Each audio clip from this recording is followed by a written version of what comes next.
Language का मतलब क्या हो गया? अ वे ऑफ कम्युनिकेशन, एक ऐसा जरिया, एक ऐसा रास्ता, एक ऐसा सड़क जिसके जरिए हम अपनी बातों को एक जगह से दूसरी जगह पहुंचाते हैं, अपनी बातों को, फीलिंग्स को, इमोशंस को। ठीक है, तो यहाँ पर देखो इंग्लिश क्या है, इंग्लिश भी तो वही काम करता है ना, नहीं काम करता है? इंग्लिश भी क्या हो, इंग्लिश भी एक तरह का लैंग्वेज है। तो इंग्लिश क्या, ये प्रूफ हो गया ना कि इंग्लिश एक लैंग्वेज है। तो इंग्लिश इज अ लैंग्वेज, ये भी एक तरह लैंग्वेज है। और ये कैसा लैंग्वेज है? ये ओरल प्लस रिटन लैंग्वेज, या फिर इसको कर सकते हैं बोथ। क्लियर? इंग्लिश भी एक लैंग्वेज है, वो कौन सा लैंग्वेज? Oral plus written. इसके बाद दोनों बने, ओरल भी है, रिटन भी है। क्लियर? अब रहा भैया कि सबसे ये तो बात ठीक है, यहाँ तक हम लोग बचपन से पढ़ते आ रहे हैं, बस थोड़ा सा आप लोग अब इस मतलब भाई इंग्लिश सबसे बड़ा बात है कि इंग्लिश सीखना है। ठीक है, अब देखो इंग्लिश सीखने का, ठीक है, इंग्लिश होता है क्या, इंडियन में हम लोग इंडियन, इंग्लिश इंडियन के लिए इंग्लिश एक फॉरेन लैंग्वेज कहा जाता है। इंग्लिश क्या है? इंग्लिश एक फॉरेन लैंग्वेज है हम लोग के लिए। फॉरेन लैंग्वेज मतलब क्या होगा?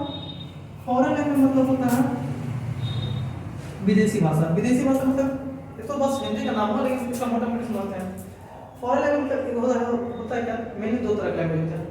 एक होता है मदर टंग लैंग्वेज, ठीक है, तो मदर टंग लैंग्वेज मतलब वो लैंग्वेज होता है जो अपनी माँ की, आप जिस इन्वायरमेंट में रह रहे हैं, ठीक है, जैसे आप बंगाल में रह रहे हैं, जैसे देखो मोटा मोटी जो लैंग्वेज होता है एक होता है दो तरीके, एक होता है मदर टंग लैंग्वेज,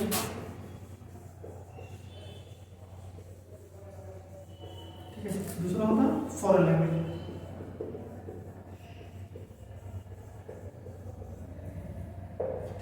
एक होता है मदर टंग लैंग्वेज, दूसरा होता है foreign language. Mother tongue language मतलब समझ आप जिस परिवेश में पढ़े बड़े हैं, ठीक है, और उस परिवेश में जो आप एक दूसरे से बात कर रहे हैं, जो भी लैंग्वेज का प्रयोग करते हैं, तो वो हो गया मदर टंग लैंग्वेज। जैसे आप बंगाल में अगर पैदा हुए हैं तो आपको को बंगाली सीखना नहीं पड़ता है, ऑटोमेटिक वहाँ के क्लाइमेट से आप सीख लेते हैं आसपास के लोगों से, उसके लिए कोई आपको रूल वूल नहीं सिखाता। ऐसा नहीं होता कि भाई मम्मी आती है और बोलती है भाई पहले ना तुम का बोलो उसके बाद माँ बोलना, बस सुनते सुनते सीख जाते हैं। जैसे अगर आप बिहार में पैदा हुए हैं तो आपको सिखाना नहीं पड़ता बिहारी, आप नॉर्मली वहाँ पे आसपास के लोगों को सुनते सुनते बोलना सीख जाते हैं। क्लियर? तो वो होता है मदर टंग लैंग्वेज। क्लियर? दूसरा फॉरेन लैंग्वेज, जब आप मदर टंग के अलावा कोई और लैंग्वेज सीखते हैं, मदर टंग के अलावा कोई और लैंग्वेज सीखते हैं, और इस लैंग्वेज को सीखने के लिए आपको ग्रामरिज्म का प्रयोग किया जाता है, ऐसा आप नहीं सीख पाते हैं। जैसे अगर बाय हम जैसे बिहार में कर रहे हैं, अगर हमको बोले बिहार भाषा तो बिहारी है, हिंदी है, अभी बोले हमको चाइनीज सीखने, हम बोलेगा भाई कोई टीचर है बोले को चाइनीज सीखते, चाइनीज हमको कैसे सिखाएंगे? तो उसको क्या करें, ग्रामर का यूज करेंगे। तो इंग्लिश का है एक तरह से, ये भी एक फॉरेन लैंग्वेज है। क्लियर? अब होता है क्या, देखो तो mother tongue language foreign language समझ गए ना। अब होता क्या है भाई, इंग्लिश सीखने का 3 तरीका है। कौन सा तरीका? 3 तरीका है। ठीक है, एक तो भाई आप वहां चले जाइए जहां इंग्लिश बोला जाता है, हर कोई बोलता है, भाई वहां चले जाइए, वहां पैदा हो जाइए। सिंपल से बोले तो जैसे अगर आप चाहते हैं इंग्लिश सीखना तो आप अमेरिका में पैदा हो जाइए, ब्रिटिश में पैदा हो जाइए। क्यों? वहां अगर चले गए, वहां पैदा हो गए तो ऑटोमेटिक आसपास सब बोलते रहेंगे, इंग्लिश आप भी सीख जाइएगा। कॉमन सा चीज है, लेकिन सबसे बड़ी बात ये हमारे पास में नहीं है, खत्म। या फिर आप वहां चले जाइए जहां सिर्फ इंग्लिश लोग बोलते हैं, क्योंकि होता है ना वातावरण का असर पड़ता है। जैसे अगर हम हिंदी बोलते हैं, अगर यही आपको यहाँ हिंदी में हम नवादा में रहते हैं, अगर हमको यही हमको भेजा दिया जाएगा जहाँ झाझा करके बोला जाता है, मैथिली समस्तीपुर आरा साइड पहुंचा देता है, हमको छम छम हमको बोलना पड़ेगा मेरे लैंग्वेज में। या तो फिर हम बताने की तरीका, अगर आप एक दूसरा तरीका क्या है, एक तो आप पैदा हो जाए वहां जहाँ बोला जा रहा है इंग्लिश, दूसरा तरीका क्या है कि आप वहां चले जाइए जहाँ इंग्लिश, जहाँ हर कोई इंग्लिश बोलता है, go to that place where everyone speaks English language, English। Clear? या तो आप उस जगह चले जाइए जहाँ पे हर कोई इंग्लिश ही बोलता है, इंग्लिश में बात करता है, जो कि आपके पास है नहीं होता पैसा, किसी पास नहीं है भाई कि भाई इंग्लिश सीखने के लिए अमेरिका जाए, ब्रिटेन जाए, ये भाई आइए ऐसा कोई करके बड़ा भुगता वाली बात है कि भाई इंग्लिश सीखने में भाई बंदा बेकार चला गया। लेकिन अब ये दोनों तो मेरे पास में है नहीं, ये तो क्लियर होगा कि ना ये मेरे पास में पैदा हो जाता है, दूसरा ना ये मेरे पास में भाई गाँव चले जाओ ऐसा जगह जहाँ इंग्लिश ही बोलता है। तो मेरे पास एक तीसरा ऑप्शन है, हम इंडियन है, हमारे पास ऑप्शंस की कमी नहीं होती है। वो क्या है, आप उस लैंग्वेज का, आपको जो लैंग्वेज सीखना है, अगर आपको इंग्लिश सीखना है, आप इंग्लिश को अपनी फॉरेन लैंग्वेज मानते हैं, अगर आपको चाइनीज सीखना है तो चाइनीज आपके लिए फॉरेन लैंग्वेज हो जाएगा, क्लियर। तो जो भी आप फॉरेन लैंग्वेज सीखना चाहते हैं उसके क्या करें, आप उसके ग्रामर को जानिए।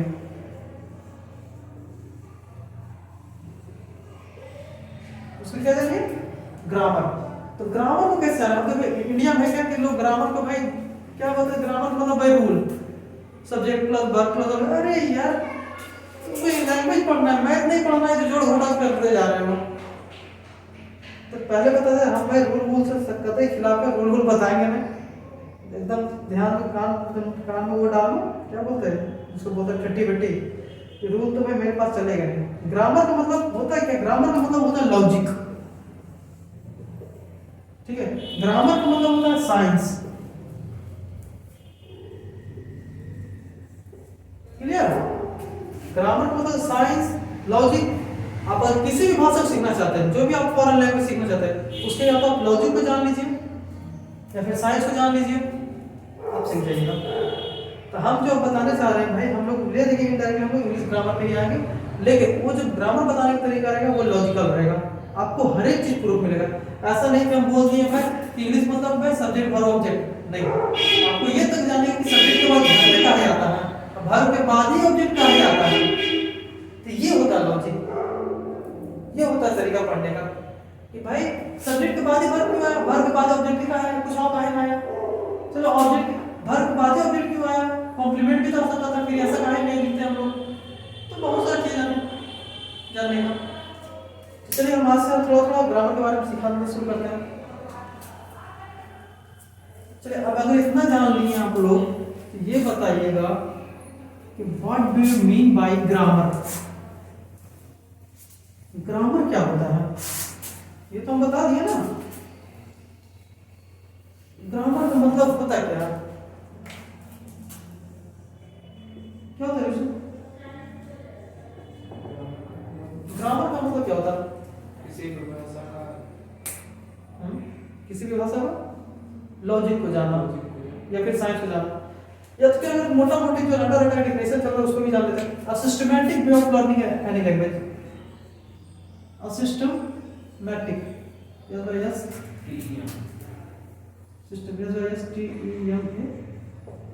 systematic way of learning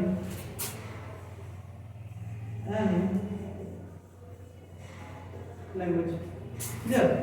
एक सिस्टमैटिक मतलब एक सिस्टम से, अगर आप किसी भी लैंग्वेज को सीखते हैं तो वो हो गया ग्रामर, क्लियर। सिस्टमैटिक में कर सकते हैं, या फिर अगर हमसे पूछो तो भाई लैंग्वेज को कभी सिस्टम से सीखा जा ही नहीं सकता है। लैंग्वेज कह सकते हैं भाई एक खिचड़ी है या फिर बैगन का सब्जी है, इसमें तुम जितना डालोगे ना सब्जी, चाहे इसको कह सकते मिक्स वेजिटेबल सब्जी, इसमें जितना सारा चीज डालोगे, अलग अलग तरह का स्वाद, अलग अलग तरह के जॉनरा, उतना कुछ बनेगा। तो अगर हमसे पूछो तो सिस्टमैटिक जगह कह सकते हैं a logical way of learning any language. अभी हम बताए थे ग्रामर का मतलब साइंस, लॉजिक। इसका अगर बेहतर डिफिनेशन जो मेरे अनुसार और जैसा दुनिया में मान लिया जाता है, ठीक है, ग्रामर का मतलब होता है logical way of learning any language, माने किसी भी भाषा को सीखने की जो लॉजिकल मतलब तार्किक,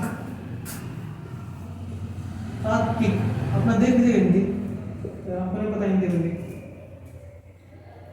तार्किक, ठीक है ना।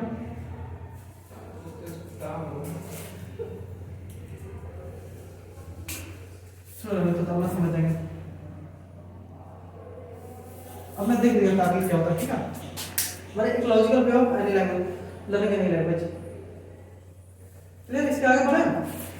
अब होता है क्या, लॉजिकल लिखे, सिस्टमैटिक लिखे, ठीक है। अब ये सिस्टमैटिक का मतलब क्या होता है, लॉजिकल तो हम आगे बता देंगे आपको कैसे सोचना है, वो तो लॉजिकल थिंकिंग होता है। लेकिन सिस्टमैटिक का मतलब क्या होता है, सिस्टमैटिक मतलब समझिएगा। अब होता है क्या, अब देखो अगर हम ग्रामर लिखे इसके आगे लगा दिए इंग्लिश, मतलब systematic way of learning any जगह क्या हो जाएगा इंग्लिश लैंग्वेज, या फिर बोले logical way of learning English language. अगर कोई पूछे इंग्लिश ग्रामर का डेफिनेशन, तो इंग्लिश ग्रामर का डेफिनेशन यही हो जाएगा, बस एनी जगह इंग्लिश लगा देना। अगर बोलेगा चाइनीज ग्रामर तो वहां से चाइनीज लगा देना, अगर कोई बोलेगा फ्रेंच ग्रामर तो वहां से फ्रेंच लगा देना एनी की जगह। क्लियर, मतलब ले जाकर बस आप यहाँ चेंज कर दीजिएगा बन जाएगा। इसको कहते हैं लॉजिकल तरीके से पढ़ना, एक तीर में दो चार दस बस का। क्लियर, तो वो हिंदी ग्रामर क्या हो तो चुपचाप यहाँ पे हिंदी लगा देना, सिस्टमैटिक वे और logical way of learning Hindi language. Simple सा चीज है, तो कहाँ उतना मगजमारी करें हम लोग। चलिए अब समझते थोड़ा इसके बारे में इससे आगे।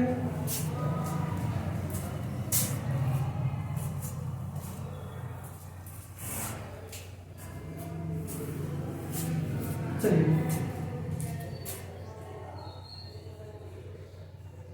मतलब कह सकते हैं ग्रामर मतलब लॉजिक, मोटा मोटी कोई दिक्कत नहीं। ठीक, अब होता है क्या, लॉजिक कह सकते हैं या फिर सिस्टमैटिक, सिस्टमैटिक है लॉजिकल और सिस्टमैटिक है, कोई दिक्कत। अब होता है क्या सिस्टमैटिक मतलब मेहनत, देखो होता है क्या, जैसे किसी भी भाषा का, हर एक भाषा का, चाहे हिंदी लो, इंग्लिश लो, चाइनीज लो, उर्दू लो, चाहे मैथ लो, हर एक भाषा की एक सबसे छोटी इकाई होती है। ठीक है, तो हमें क्या होता है जब पढ़ने का तरीका क्या है कि अगर तुम डायरेक्ट कोई बड़ा चीज है तो बहुत डिफिकल्ट होगा, तो हमेशा शुरू करते हैं लोग छोटा से बड़ा। क्लियर, मतलब कि लो ऑर्डर से हाई ऑर्डर, तो हम लोग ऐसे चलेंगे। अब देखना होता है क्या कि जो इंग्लिश का जो सबसे छोटा इकाई होता है, the smallest unit of English language known as letter. Systematic का मतलब समझा रहे हैं कि सिस्टमैटिक जो भी लिखना है, सिस्टमैटिक का मतलब क्या होता है। ठीक है, तो होता है कि किसी भी भाषा की सबसे छोटी इकाई होती है वो होता है लेटर। लेटर का मतलब क्या होता है अक्षर। क्लियर, अक्षर इंग्लिश में कितने अक्षर होते हैं 26। अब होते हैं क्या, जब बहुत सारे लेटर एक साथ लिख दिए जाते हैं एक सीरीज में, उसको कहते हैं अल्फाबेट। क्लियर, याद रखिए लेटर और अल्फाबेट में अंतर होता है। इसका लेटर का मतलब अक्षर भी होता है और वर्ण भी होता है। क्लियर, और अल्फाबेट का मतलब था वर्णमाला। वर्णमाला का मतलब क्या होता है, वर्णमाला का मतलब कह सकते हैं अ सेट ऑफ लेटर्स, मतलब एक समूह अक्षरों के या फिर वर्णों के। ये देखो होता है क्या कि क्या होते हैं, कितने होते हैं, अल्फाबेट हमेशा एक होते हैं, वो कौन होते हैं A to Z। ये जो पूरा जो सेट हुआ ना इसे कहते हैं अल्फाबेट। इसको क्या कहते हैं हम लोग अल्फाबेट। अगर हमसे पूछे इंग्लिश में कितने अल्फाबेट होते हैं तो हमेशा एक होते हैं, वो कौन होते हैं A to Z पूरा। हिंदी में कितने अल्फाबेट होते हैं वो भी एक ही होते हैं, आ से लेकर ज्ञा तक। क्लियर, लेकिन वही बोले हिंदी में कितने, अच्छा इंग्लिश में कितने लेटर होते हैं वही 26, और हिंदी में कितने होते हैं 43 44 जो भी होते हैं अपना देख लीजिएगा। क्लियर, अब होता है कि जब बहुत सारे लेटर को एक साथ मिला देते हैं, जब बहुत सारे लेटर को एक साथ मिला देते हैं उसको कहते हैं सेलेबल। सेलेबल का मतलब समझिए क्या होता है। सेलेबल का मतलब होता है क्या होता है वाक्य, शब्दांश। शब्दांश क्या होता है, शब्दांश मतलब समझिएगा, शब्दांश मतलब शब्द का अंश, मतलब ये बनकर अक्षरों का समूह तो है, ठीक है, ग्रुप ऑफ लेटर्स तो है, लेकिन ये पूरा भाई एक वर्ड नहीं है। देखो होता है क्या कि वर्ड का मतलब शब्द होता है, याद रखिएगा वर्ड का मतलब क्या होता है शब्द, लेकिन हम लिखे क्या शब्दांश। शब्द का मतलब ये बंदा पूरा शब्द है नहीं। जैसे देखो हम लिखते हैं ब्यूटीफुल। क्लियर, ब्यूटीफुल मतलब देखो तो जब हम ब्यूटीफुल बोलते हैं तो ब्यूटीफुल दो जगह रुकता है साथ, तो ब्यूटीफुल मतलब ये क्या हुआ, ये हो गया एक सेलेबल, ये हो गया एक सेलेबल। अगर पूछे कोई भाई ब्यूटीफुल अपने आप में पूरा शब्द है क्लियर। लेकिन ये शब्द में अगर पूछे कितने सेलेबल है तो 2 सेलेबल, एक सेलेबल हो गया ब्यूटी और दूसरा सेलेबल हो गया फुल। क्लियर। अगर लिखा डिफिकल्ट तो हम लोग जब भी डिफिकल्ट बोलते क्या बोलते हैं डिफिकल्ट, तो डिफी क्या हो गया और कल्ट क्या हो गया, तो डिफी एक सेलेबल, कल्ट क्या दूसरा सेलेबल। जैसे हम बोलते हैं हैंडसम, क्लियर, तो हैंड एक सेलेबल, शब्द सैम एक सेलेबल। क्लियर। अब रहा कहिए सर अगर ऐसा है ये तो भाई सेलेबल हम समझ, तो हम लोग बोलते हैं कैट, तो कैट में कितने सेलेबल, तो कैट वैसा सेलेबल, वैसा एक शब्द का सेलेबल, ठीक है, मतलब एक वैसा सेलेबल जो अपने आप में मीनिंग दे दे, ठीक है, उसको शब्द कहेंगे। क्लियर। अब इसी तरीके से शब्द का डिफरेंस समझते हैं। वर्ड क्या होता है, वर्ड मतलब कह सकते हैं अक्षरों का समूह या फिर शब्दांशों का समूह जो मीनिंग को प्रोवाइड करे। क्लियर। जो क्या करे, मीनिंग को प्रोवाइड करे, मतलब कि भाई अर्थ को दे। क्लियर। जैसे हम लिखे कैट, तो कैट एक सेलेबल भी है, लेकिन इसको अगर ज्यादा टाइम कहें तो इसको कहेंगे वर्ड। अगर पूछे तो कैट क्या है, कैट एक वर्ड है, लेकिन उसको जो वर्ड में कितने सेलेबल है, एक सेलेबल है। उसी तरह बोले ब्यूटीफुल, तो ब्यूटीफुल एक शब्द है, क्लियर, लेकिन उसमें अगर कुछ कितने सेलेबल है तो 2 सेलेबल है, ब्यूटी और फुल।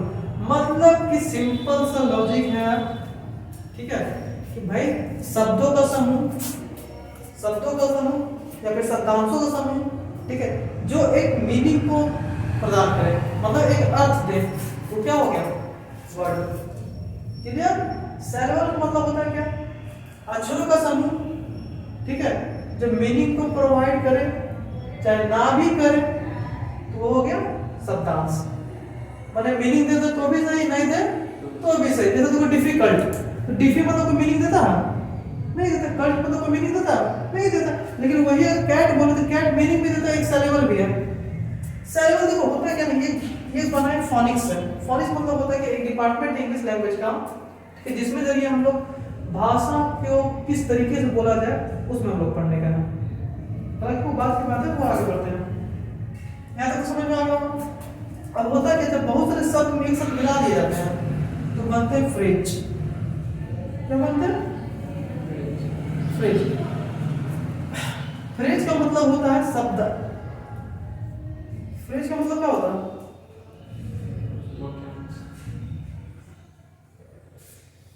फ्रेज का मतलब होता है पदबंध। फ्रेज का मतलब क्या होता है, पदबंध। क्लियर है।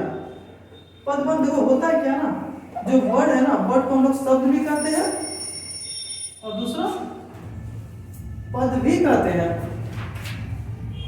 क्लियर है तक। तो फ्रेज का मतलब होता है पदबंध। पदबंध मतलब होता है जब कभी एक से ज्यादा शब्दों को एक साथ रख दिया जाता है एक झुंड में, क्लियर, और वो किसी एक चीज की तरफ इशारा करते हैं, उससे को कहते हैं पदबंध या फिर फ्रेज। क्लियर। जैसे एक छोटा सा उदाहरण देते हैं, समझिएगा। जैसे बोलते हैं ए वेरी ब्यूटीफुल गर्ल, एक बहुत ही खूबसूरत लड़की। अब देखो तो ले देखिए किसके बारे में बात किया जा रहा है, गर्ल के बारे में, लेकिन ये पूरा देखो तो एक ही चीज की तरफ इशारा कर रहा है कि नहीं कर रहा, ये पूरा एक ही चीज की इशारा कर रहा है, एक लड़के जो कि बहुत खूबसूरत है, ये पूरा क्या कहेंगे, एक फ्रेज है। क्लियर। अगर ऐसे भी नहीं समझ में आया इसको इरेज कर देते हैं।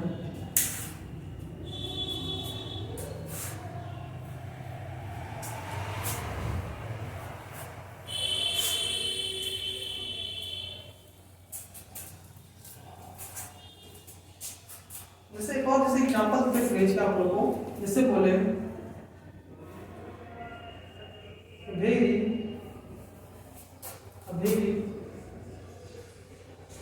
beautiful girl has been playing,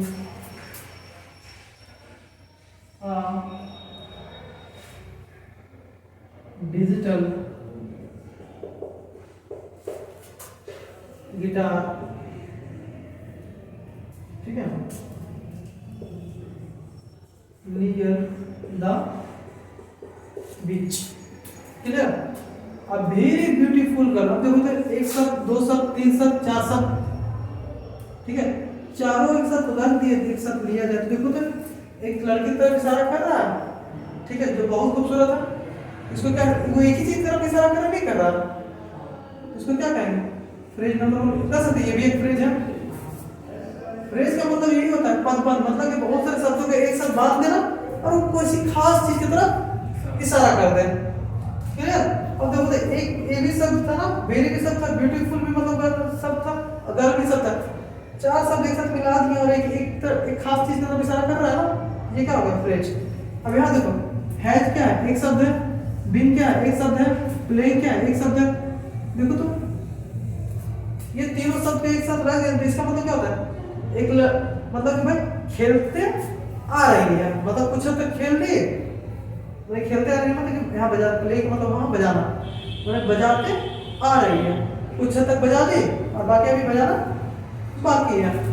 एक खास काम की तरफ इशारा दिखा रहा है, जो कि भाई कुछ हद तक कंप्लीट हो गया और कुछ हद तक इनकम्प्लीट है, मतलब कह सकते सेमी कंप्लीट,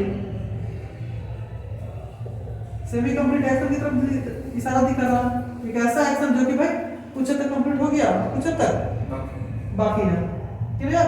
अब यहाँ देखो, गिटार, डिजिटल, ये देखो तो ये तीन शब्द हुआ, तीनों मिलाकर एक खास चीज की तरफ इशारा कर रहा है, इसको भी क्या कर सकते हैं, एक फ्रेज, क्लियर।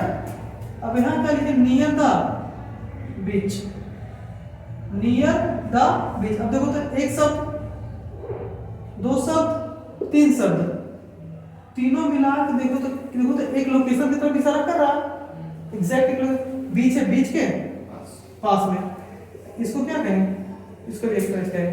तो फ्रेज का मतलब समझ में आ गया। तो फ्रेज का मतलब होता है भाई इस शब्दों का समूह, ठीक है, जब बहुत सारे शब्द एक साथ मिला दिए जाते हैं और वो किसी खास चीज की तरफ इशारा करते हैं, उसे क्या कहते हैं, फ्रेज। हालांकि जब हम आगे जब फ्रेज पढ़ाएंगे तो फ्रेज में बहुत सारे चीज होते हैं, नाउन फ्रेज होते हैं, नाउन फ्रेज होते हैं, एडजेक्टिव फ्रेज होते हैं, एडवर्ब फ्रेज होते हैं, ठीक है, प्रीपोजिशन फ्रेज होते हैं, वर्ब फ्रेज होते हैं, वो बात करते हैं। लेकिन अभी फ्रेज का जो मोटा मोटी डेफिनेशन है वो है कि शब्दों का समूह जब बहुत सारे शब्दों के एक साथ मिला देते हैं, मतलब शब्दों का समूह को जब बहुत सारे शब्दों के एक साथ मिला देते हैं और किसी खास चीज की तरफ इशारा कर देते हैं, तो उसको कहते हैं खास चीज की तरफ इशारा करने का मतलब कह सकते हैं, या तो कोई नाउन की तरफ इशारा कर दे, या तो कोई एक्शन की तरफ इशारा कर दे, या तो कोई पोजीशन की तरफ इशारा कर दे, कोई टाइम की तरफ कर दे, कुछ भी कुछ इशारा कर दे, बस क्लियर है।